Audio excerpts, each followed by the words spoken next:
I'm Teisha Bader with the JBS News Update for Monday, May the 16th, 2016. An Israeli man was stabbed this morning in Jerusalem. The attack took place on Hanevi'im Street in the city. The victim is believed to be 26 years of age. He was lightly injured when he was stabbed in the shoulder. He was taken to Shaarei Tzedek Medical Center, where he is said to be in stable condition.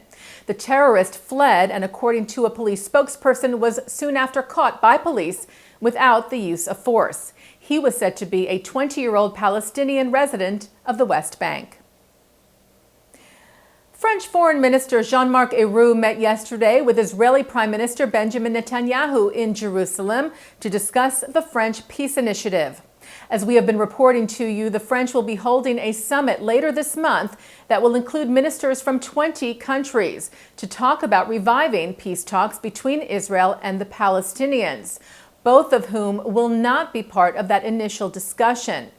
Israel has consistently rejected the initiative, reiterating that only through direct talks between the two parties can a peace deal arrive.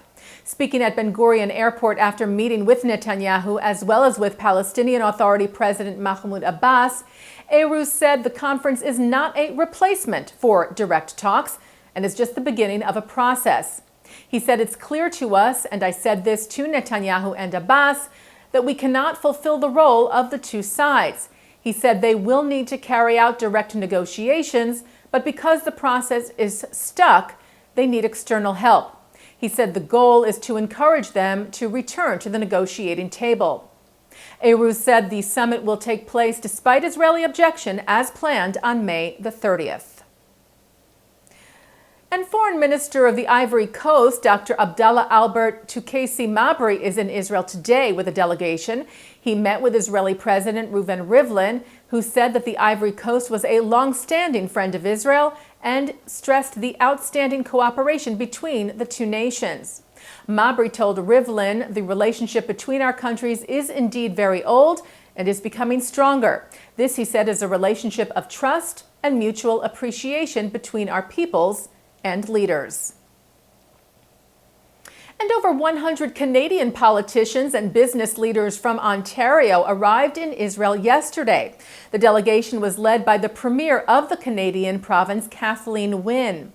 The aim of the visit is to strengthen the Israel-Canada relationship, specifically focusing on the area of trade.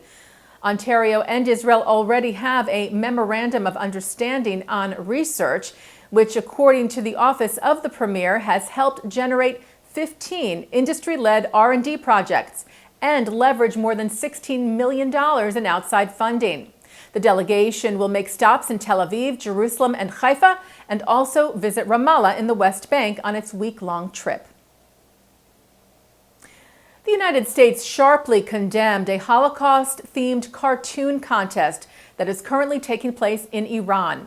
The contest mocks the murder of the 6 million Jews, and U.S. State Department spokesman Mark Toner, who is currently traveling with Secretary of State John Kerry in Saudi Arabia, said that Washington was concerned that the contest could, quote, be used as a platform for Holocaust denial and revisionism and egregiously anti-Semitic speech as it has in the past.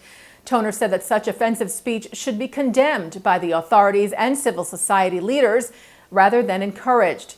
He said, "We denounce any Holocaust denial and trivialization as inflammatory and abhorrent. It is insulting to the memory of the millions of people who died in the Holocaust." The White House has named a new Jewish liaison. Hanan Weissman replaces former liaison Matt Nasanchik, who stepped down from the position in March. Weissman has worked at the Pentagon and most recently served as a spokesperson for the State Department's Bureau of Democracy, Human Rights, and Labor. The role of liaison is geared towards serving as a presidential administration's voice to the Jewish community and relaying viewpoints of that community back to White House policymakers.